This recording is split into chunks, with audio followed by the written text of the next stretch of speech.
have two or more participants, but one value-based purpose, and you have to have at least one value-based activity. Those are the minimums.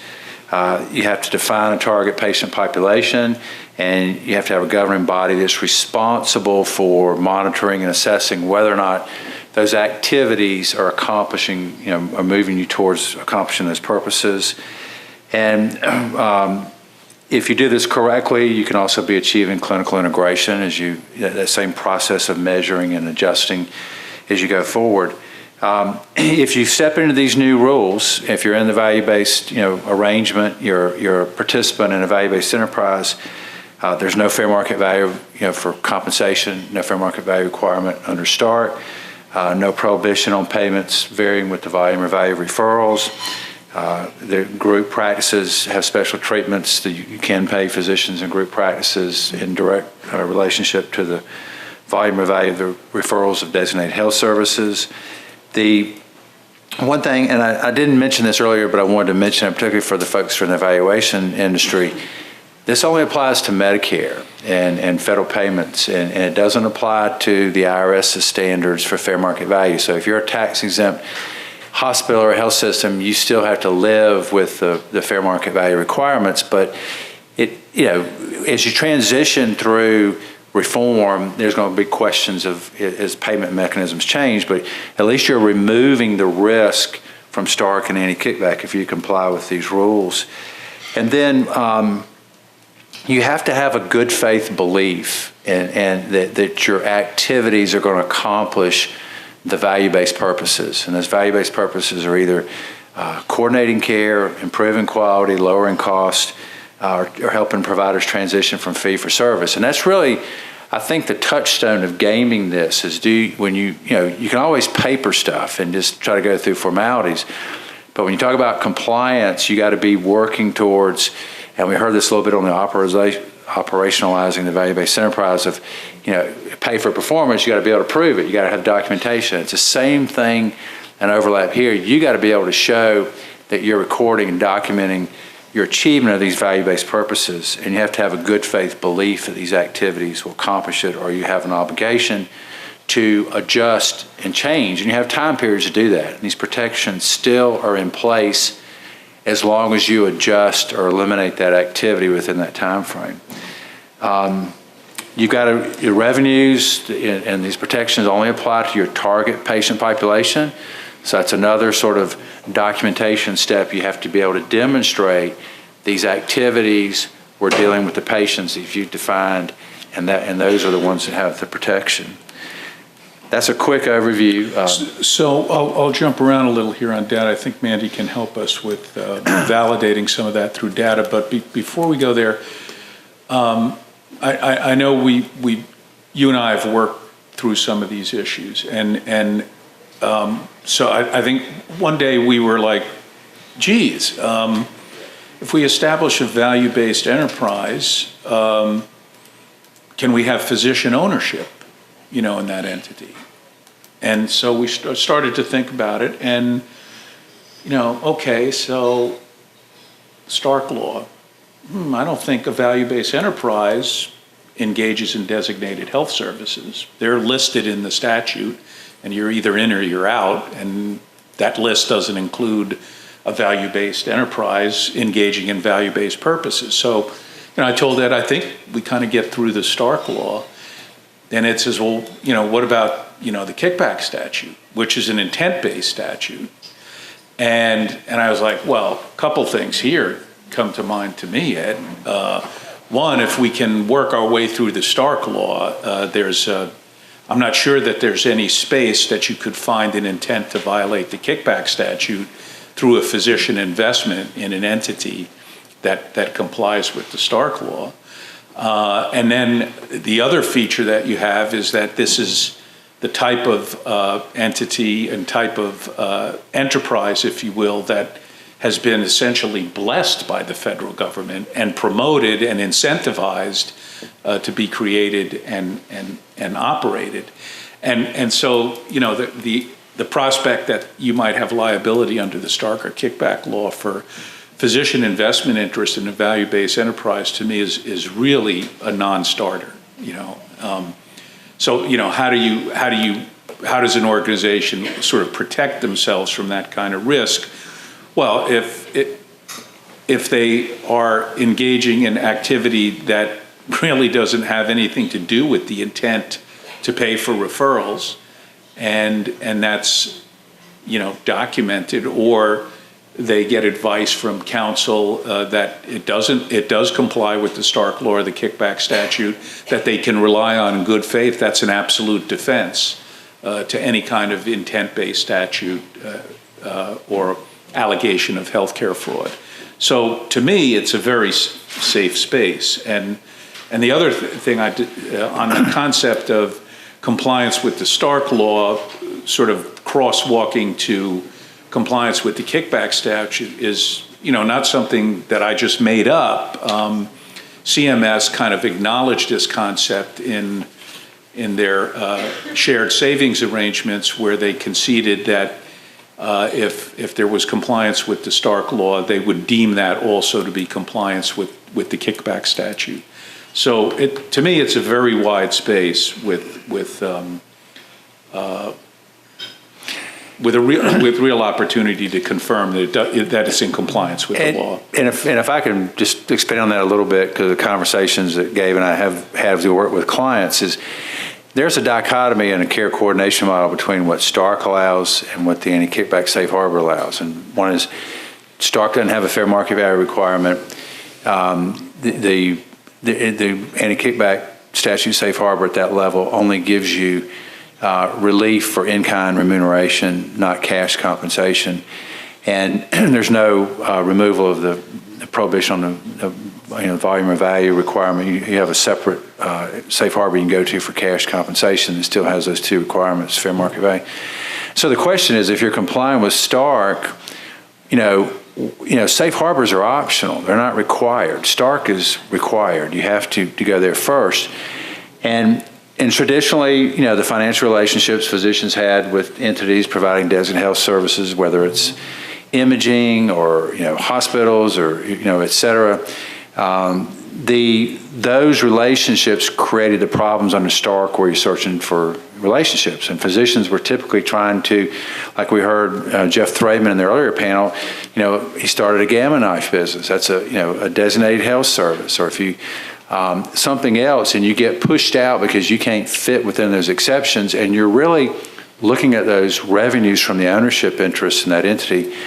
And so when you switch over here, as we work through that question, Gabe was like, well, the Medicare shared savings program, they gave you statutory waivers from the anti-kickback statute if you were following Stark, because they deemed it such a low probability there would be any risk of fraud and abuse, and that you had to be within that program. And that's kind of the concept that we started talking is you're really evolving that. They're not saying that in the regulations, but if you're bringing these activities through the value-based enterprise and you're complying with Stark, then Gabe and his seasoned judgment, handling these cases for decades, with government investigations, is saying he thinks it's a very low risk, and it's an analog to the Medicare shared savings program regulatory waivers. But that's another reason it's so important, even when you get into partial risk and full risk, to still document and record these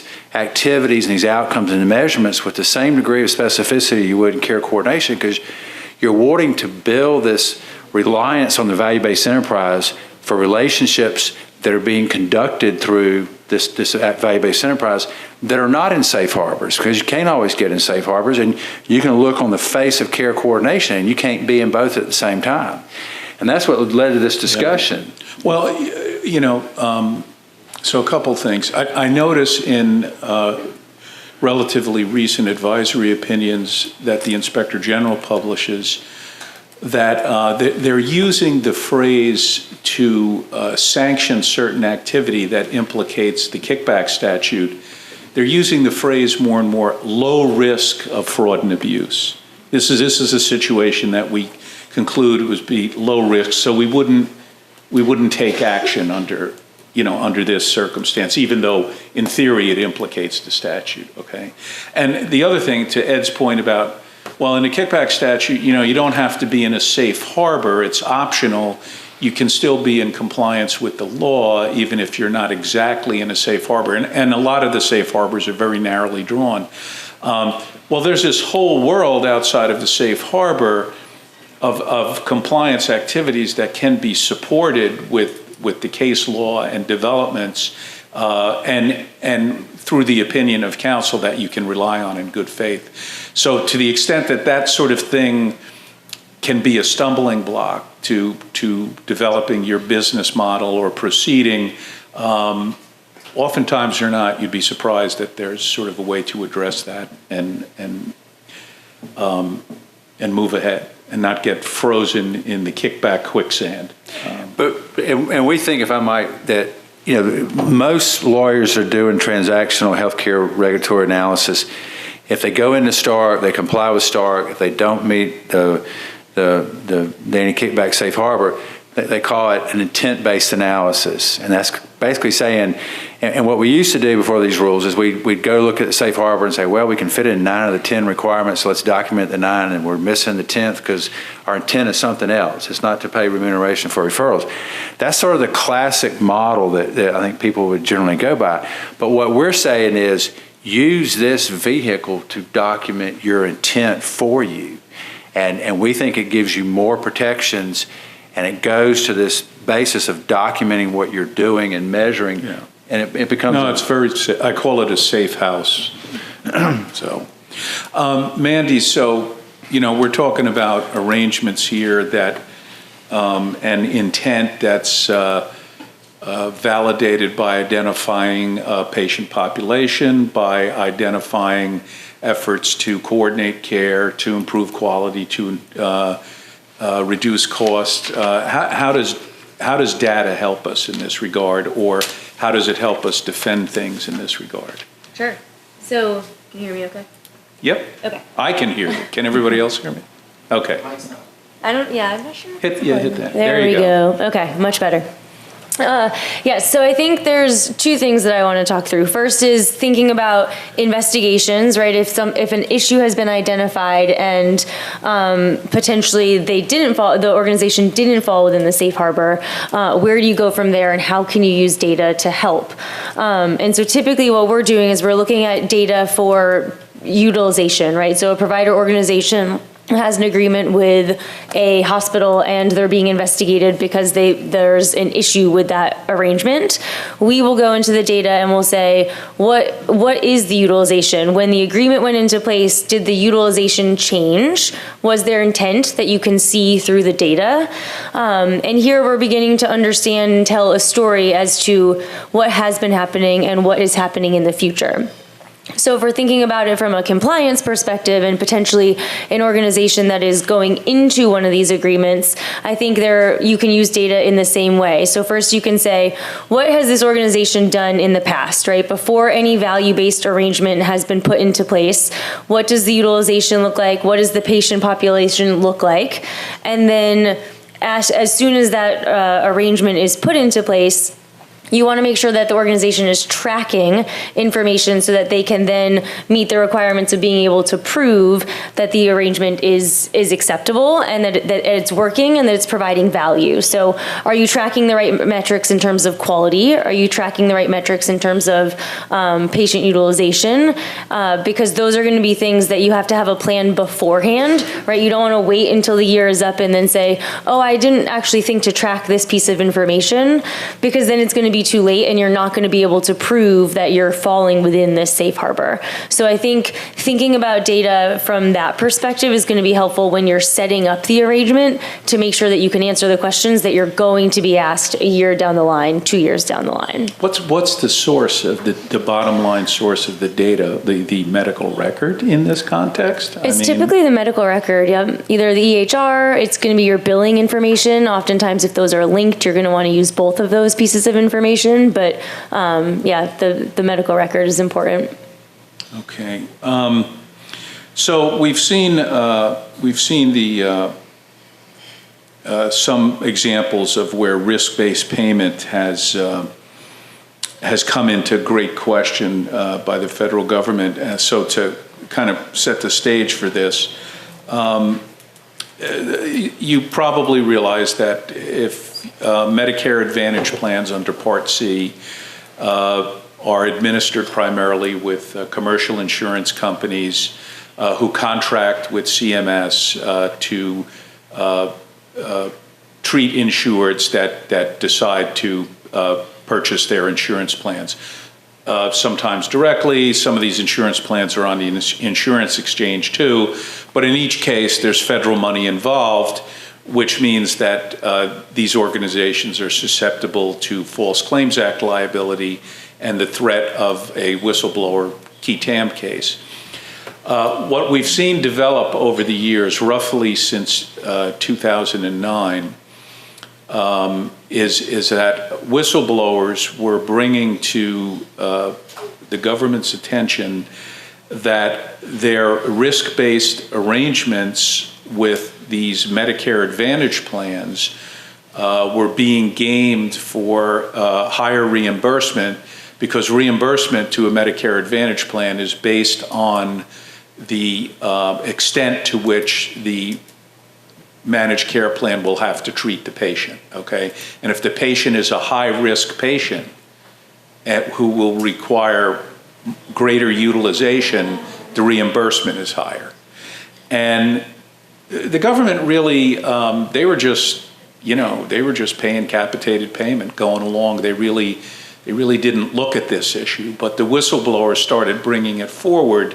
And I think today there's probably 29 or 30 cases that are, most of which are under seal. The last I saw, there were maybe 27 out of 29 were still under seal, but 2 of them had come out from under seal, where the basic allegation was that the managed care organizations were data mining the medical record data to demonstrate a diagnosis that reflected a higher level of care for the patient, therefore requiring or qualifying for a higher level of capitated reimbursement for the managed care plan, okay? This wasn't an issue that CMS discovered on themselves. This is a pure whistleblower issue that was identified by insiders and eventually started to bring the cases. And now we've gotten to the point where, I don't know, Christine, if I misstate this, all of a sudden CMS wakes up and says, geez, I think we got to audit this. And they issue a rule, the RADV rule, which is an audit protocol. And Christine, why don't you take it from there and tell us what we're seeing there. I think we've had some developments recently in this too. Yeah, did you want me to do the basics of risk adjustment? Yeah, sure. So that sure, way folks can understand if they're not aware. So risk adjustment is basically, think about it as a risk mitigation tool. And you hear about risk adjustment a lot in the Medicare Advantage space, but risk adjustment is also in the commercial space with the Affordable Care Act, as well as the managed Medicaid space. And I thought I'd just draw a few distinctions for you just to frame it up. On the Medicaid side, each state will have its own risk adjustment program. And the goal is to make sure that the rates are actuarially sound. On the commercial side with the Affordable Care Act, what happened is there are risk adjustment programs for the exchange plans and for non-grandfathered plans. And what happens is that you have a risk score for each enrollee, and that's based on what's going on for the current benefit year. And if you've heard about some of the lawsuits that were going on with regard to transfer amounts, the piece to keep in mind from just a very high level is in the commercial market, it's a zero-sum game, which means that if you end up having a sicker population and someone else had a healthier population, that money gets paid into a pool so that the ones that had more of the risk are going to get evened out. And that breeds some of the issues in the Medicare Advantage space because the Medicare Advantage risk adjustment program is prospective. And so that's why you hear about all of these things going on about complete and accurate coding, because it's important to capture the picture of your patient population, because that is going to inform how much you get paid. So what happens is there's an opportunity for multiple dollars. In other words, there's no cap. So whatever the risk scores produce, that's what generally speaking, that's what there's going to be paid. And so as Gabe was saying, you have the payments made from a capitated basis to the local plans, then the local plans set their rates. And one thing that you look for is the annual rate announcement. And that is going to have things in there like you heard this year, if you've seen the news about the star ratings and the adjustments there too. Star ratings and losing stars has a tremendous impact on the Medicare Advantage plan, and then the Medicare Advantage growth rate, and then the traditional fee-for-service rate. The piece when you're getting into the weeds, so to speak, and you're thinking about how your coding works, when you see a patient, you enter in your diagnosis codes into the patient medical record.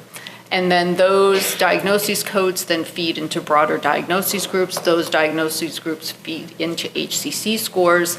And then those HCC scores are what factors into the risk adjustment or the RAF scores. And those are what tells the plans about the patient's complexity. And so when the RADV final rule came out, and there's been some settlements recently, that is where the MA organizations are, in response to them receiving overpayments because of the concerns about upcoding, and the extrapolation and the opportunity to go back, that they're going to extrapolate beginning with, I believe it's the plan year 2018, so that they'll be able to go in and look and extrapolate, and that's causing some angst in the industry as well. The basic premise is that the codes that were submitted aren't supported in the medical record, and there's rules around what needs to be done and what needs to be in place, as well as some of the other changes that have come down in terms of how codes need to be submitted so that you're paid for what services and diagnoses are in the patient's medical record. Yeah, so I think it's safe to say that while liability has focused in the fee-for-service payment arena in the past, the money's in here. And the government knows the money's in here. And despite the fact that the MA, the Part C and Part D plans were created to save money in the Medicare program, it really didn't happen when compared to the fee-for-service expenses. And these companies have significant margins of profit. And so now we have both the whistleblowers and the government sort of turning their attention into managed care to achieve recoveries. And you ask a congressman if we should go and take money back from the managed care organizations, what are they going to say? No, of course not. So I think there's going to be action here. Now, what does this mean if we're in one of these value-based enterprises and value-based arrangements?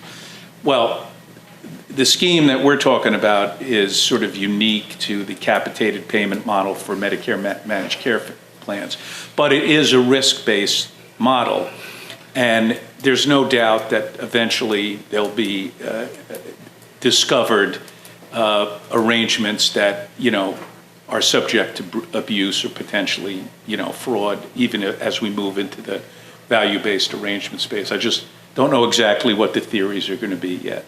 But I remember when the first case came up with this theory, on the risk adjustment, there was a couple of years of question of whether it was going to get traction. Well, it has traction now because there's big money and big recoveries there. So, it's out there. So, Mandy, I know what are the implications of that? And what does it mean in terms of data mining, that sort of thing? Sure. So I'll start first with the Medicare Advantage world, because that is a world that I spend a lot of time in.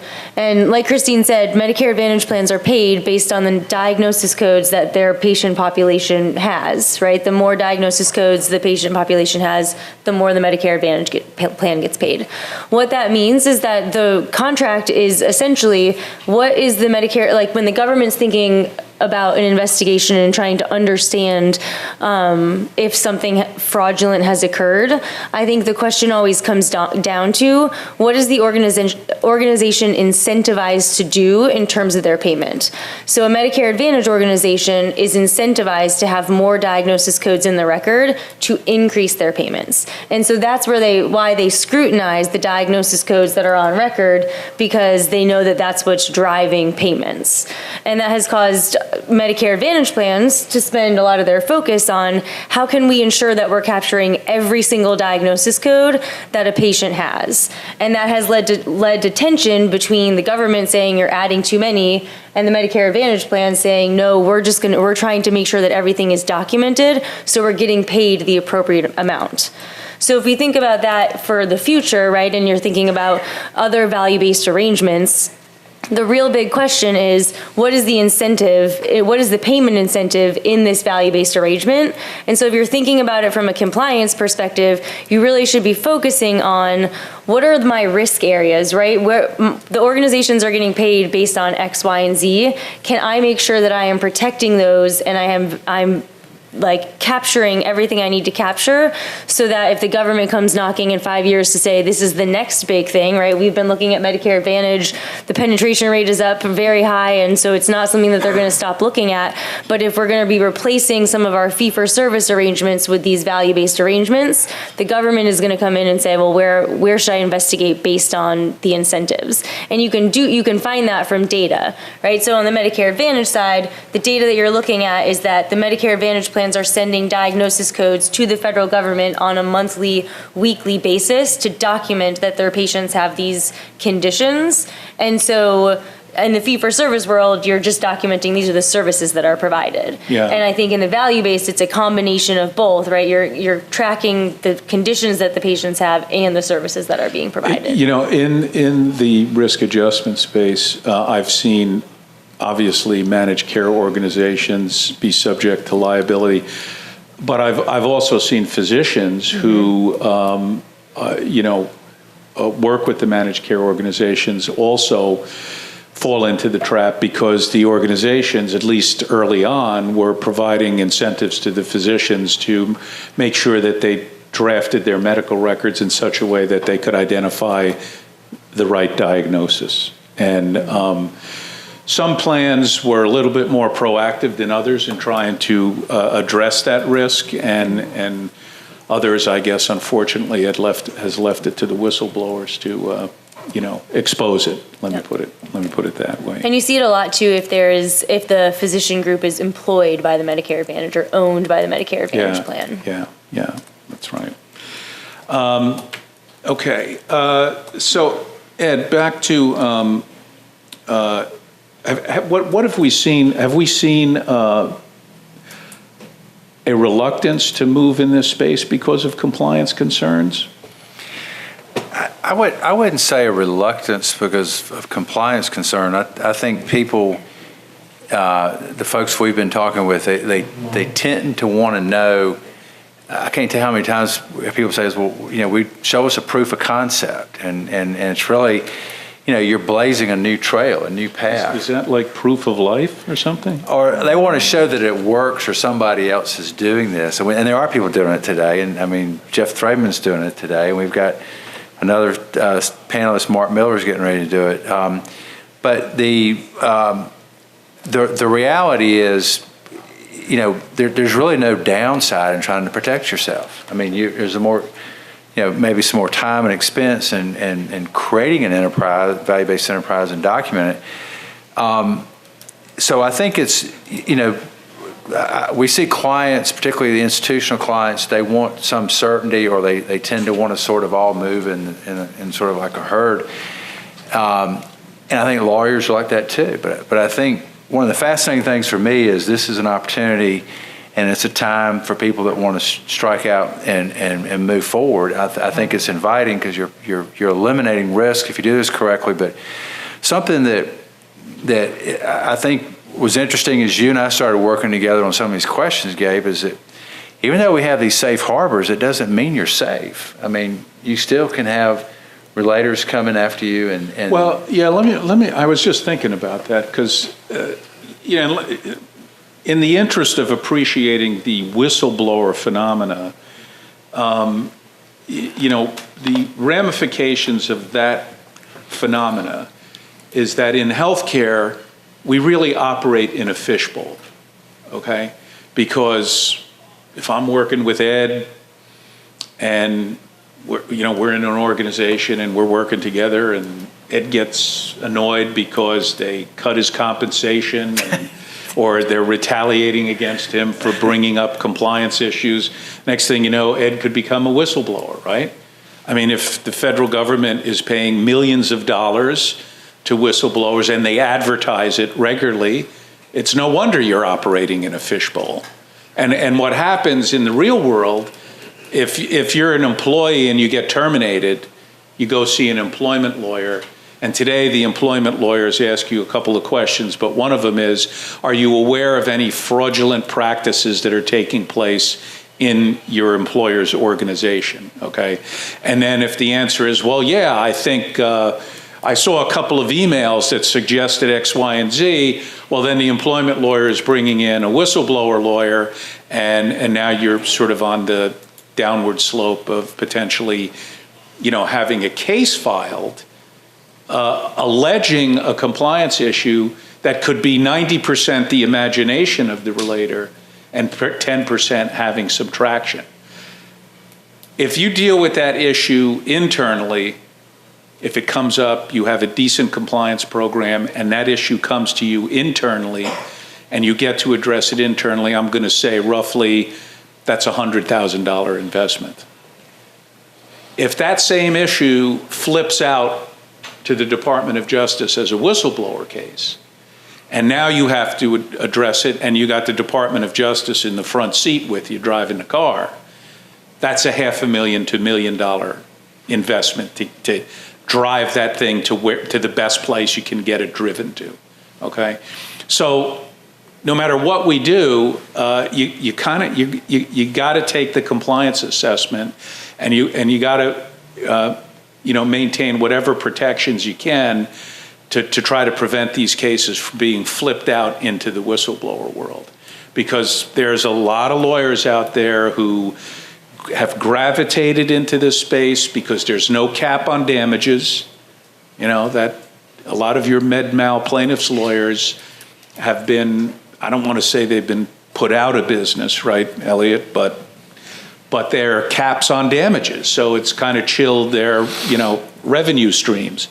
But these same lawyers are seeing these whistleblower cases and they're like, oh, there's no cap on damages there. I can not only get a share of what the government gives to whistleblower, I can also collect my attorney's fees on top of that if I'm successful. So you get these plaintiffs' attorneys who find a whistleblower, or a whistleblower finds them, who don't really, they wouldn't know whether a value-based enterprise or a value-based arrangement was compliant or non-compliant, They hear a story from a whistleblower and they think they have a case, and next thing you know, they file a complaint, and now the Department of Justice is obligated to investigate it, and they send you a CID, and now you're on the road, and now you got to deal with this thing, okay?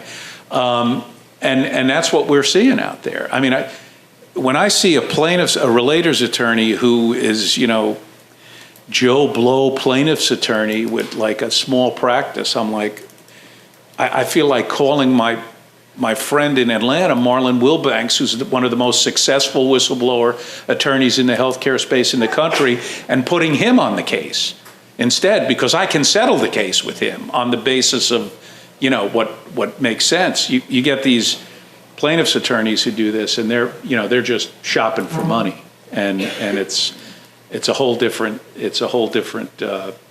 wrestling match to deal with the compliance issue if it ends up in that space. So that would put a premium on compliance programs, I would say, for organizations, and making sure that you are identifying the risks and addressing the risks in the best way that you can to try to avoid that. Any questions from the audience? Yeah, Lanny. Can you give me the elements of an agreement that would substantiate the risk in a care coordination arrangement?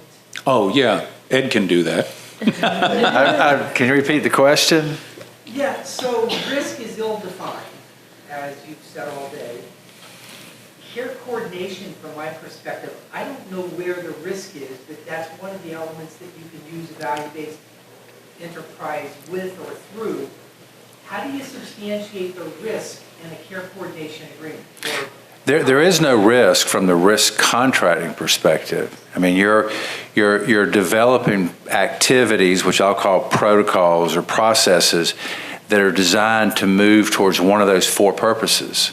And so those four purposes are coordinating care, improving quality, reducing costs, or helping providers transition from fee-for-service to value-based contracting, which means contracting that's dependent upon quality and costs for payments to some degree. So you can't just throw something together and put it on paper and it's actually not doing something in reality. And so I think that what Lanny is getting at is, well, what if there's an allegation that that's a sham agreement?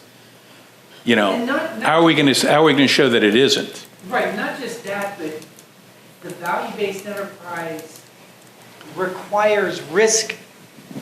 Value-based enterprise requires risk, or you can't have it. So what's...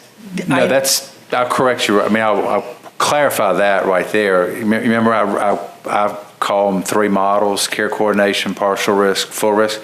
You're not in risk until you get to partial risk and full risk. Fair enough.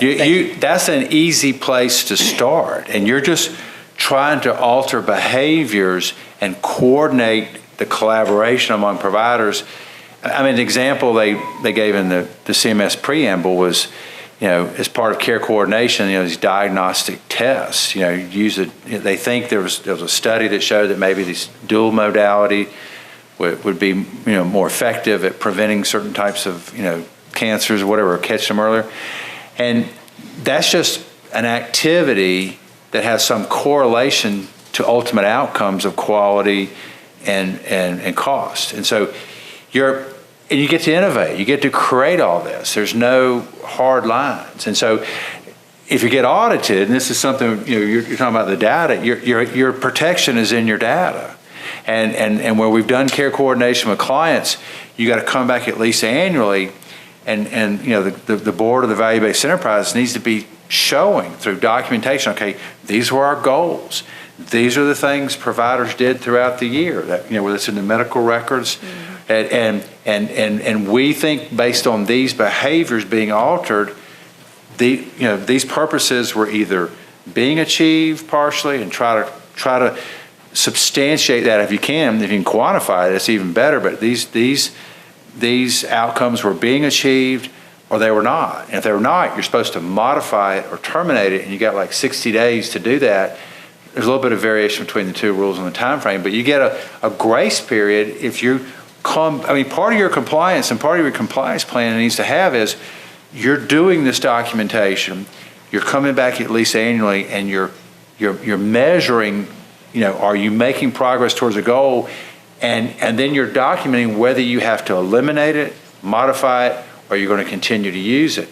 That's your defense. Is it only data that will validate that, or are there contracts? Are there protocols? Well, you have the protocols, but are you going to continue this protocol? And you've got to look at, okay, how much are the providers doing this, and how much does it move the needle towards one of your purposes? So that's the data part. That's the documentation part to it. Well, and I mean, that's not something that lawyers do for clients. No. Who does that for That's clients? the operational side of what the client has to do with I mean, you should bring that into your compliance plan if you have a value-based enterprise. All right, Lanny, so do you know how to do this? I'll figure that out. I didn't mean to put you on the spot. Operationalizing. Understood, but so it starts with, if I don't have any data, I have a supposition in my mind that if I coordinate care, I'm going to reduce the cost and improve the quality. I'm going to waste friction, I'm going to reduce friction in the system. If I have data to start with, how many admissions occurred in this population in the past, did I make a difference in it? Easy, right? What if I don't have the data, but I still think that care needs to be coordinated more effectively because I feel there's waste? I can't show it. If you're going to pay somebody for doing something, okay, so you're saying I have a thought. Okay, if that thought's going to be okay, providers, we want you to do A, B, and C, then whatever A, B, and C is, you need to be documenting that. So it goes from a thought to I want you to take action, and if you're going to provide them some type of compensation for that, those are the points where you need to start thinking in terms of there needs to be some recording of what they're doing, and then there needs to be some measurement towards progress of one of these 4 goals that are permissible goals. So it's work you have to do as a client, and it's a new form of recording and documenting, but that's what keeps you within these new rules.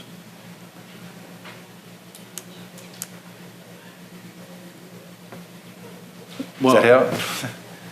So it sounds like there's a little lifting to be done to be able to do that. Right? It's more than just, that's one of the reasons we had this panel about operationalizing a value-based enterprise. You can't just hire lawyers and you write a bunch of stuff in documents and put them in a drawer, okay? You got to be monitoring and evaluating and documenting as you go forward to stay within, and particularly the care coordination model. Lewis. I wonder if an example might kind of help illustrate this. We've heard a lot about how to make value-based care a success, it's essential that organizations have data. And the primary source, as we heard as well, the primary source of care for a patient resides with the physician. And making sure that the physician is getting the data the organization needs is essential. A lot of organizations don't have that pattern of providers putting the time in to create as documented and fleshed out a medical record as possible. And so I have seen a desire to have incentives built into provider arrangements to incentivize accurate documentation. And I think what I'm hearing and what I've seen organizations do within the value-based enterprise structure is, if we want to reward our providers for tracking that information, it can't just be, we're going to pay you every time you add a new HCC code because that's going to increase the Medicare Advantage budget that we get from those patients. It has to be thought out to the point where it's the measure is going to look at the accuracy of the coding that the provider is doing. So we're tracking the rate that the provider is documenting, and then we have something in place like a chart audit process to make sure that what's been done is actually accurate. And I think that accomplishes the goal of paying the providers to do that important work, but structuring the incentive in a way such that you have a built-in governance mechanism to make sure that it's not being abused, taking advantage of like you said, the one-sided incentive to raise the HCC codes. So Mandy, I know that your organization has done a lot of examination of records against diagnosis codes and what's supportable and what isn't. Mm-hmm. I'm kind of wondering where you draw the line there. The line is pretty clear in terms of what is supported and what is not supported based on if you're doing a chart review, right? Like a standard chart review. I think to your point of incentivizing physicians to get it right the first time is a little bit more challenging. Yeah, that can be interpreted a couple of different ways, right? Mm-hmm. Maybe incentivizing physicians to make sure that they have complete medical records, I suppose. But then incentivizing physicians to make sure they're documenting things like, okay, I did this test, this visit, the patient comes in 6 months later, this is the result from that test, that's how you start measuring, are the tools that I have in place, right? Like the big pile of papers that the attorneys put together, are we documenting it in a way that we can track it in 6 months to a year from now? Yeah. And if I might, just another another component. That was a good explanation. And another component is you got to have the governing body of the value-based enterprise come back at least annually and analyze. Say you're properly documenting and recording that information, because that's the thing we see, particularly in busy hospital systems. You got to sort of bring them back and say, okay, you got to do this by this point in time. You got to start, and it's a new way of thinking, a new way of dealing with stuff. But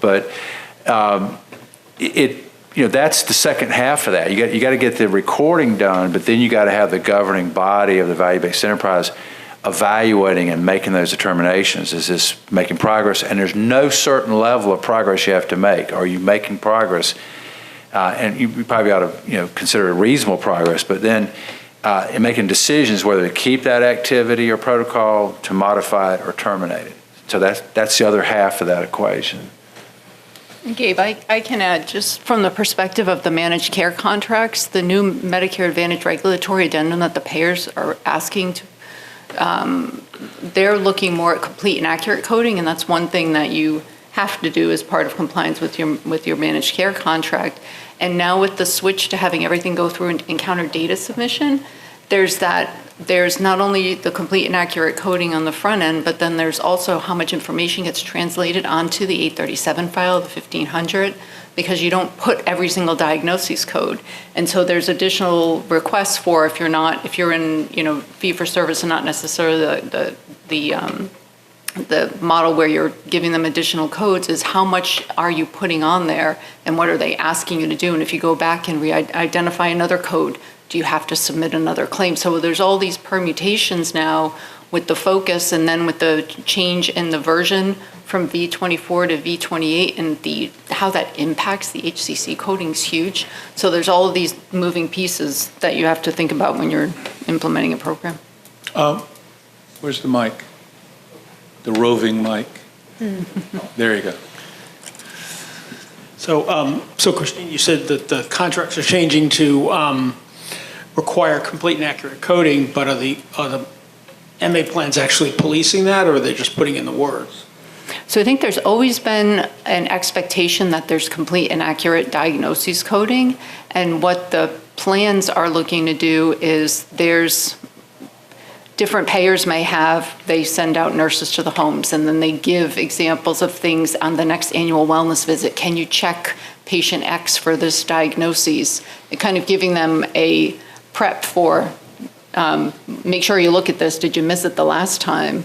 I'm seeing more of that, and the addition with the annual wellness visits. I mean, those are just so critical and important. I guess that's more in the last several years, not. Yeah.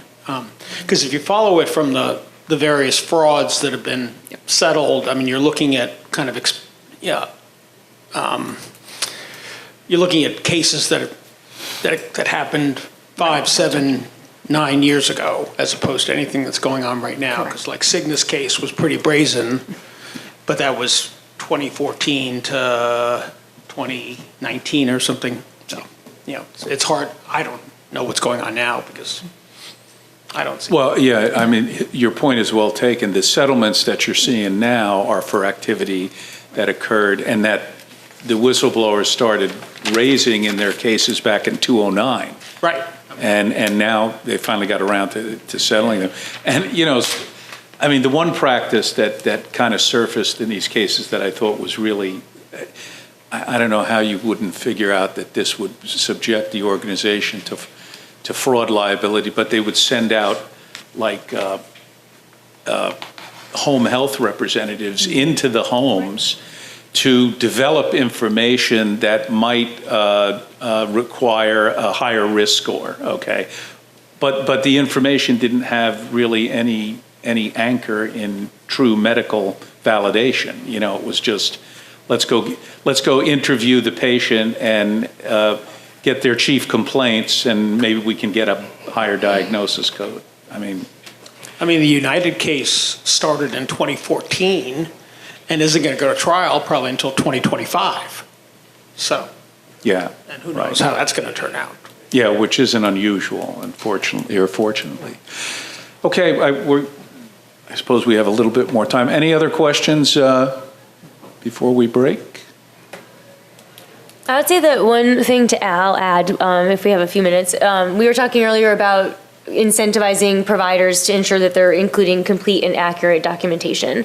One thing that I have found interesting in looking at data from Medicare Advantage plans compared to looking at Medicare fee-for-service data, because that data is publicly available, it's used often in cases like this, is if you look at the number of diagnosis codes and the number of conditions for the Medicare Advantage population compared to the fee-for-service population, there is a stark difference. Now, do we really think that it is because there is a huge difference in the patient population between fee-for-service beneficiaries and Medicare Advantage beneficiaries, or is it because Medicare Advantage plans have been diligent about ensuring that there is correct documentation? Yeah. So if we think about requiring your providers to make sure they're documenting things, it's twofold. One, it's for the incentives in terms of payment, but also it's in being able to track it. Whereas if you were a fee-for-service provider, you didn't really need to track your diagnosis codes. And now it might be something that's really important. Yeah, well, I think one comment I would offer before we wrap up, I don't want to overstate the compliance concerns in like a value-based endeavor, because CMS worked very hard to create this pathway. This is government-sanctioned activity. They want this to work. Okay, so. In a kind of whistleblower context, if somebody filed a whistleblower case and we're trying to challenge a value-based arrangement, the Department of Justice is going to get policy pushback from CMS to not, make a case out of that if there's any shred of basis to avoid making a big issue of it. Conversely, it's pretty easy to kind of avoid the compliance pitfalls in this space because there's so much latitude, but I think the insurance policy is the data, really, at the end of the day. So anyway, thanks for your attention. I guess, are we going to go right into the next session? Yeah. Okay, thank you.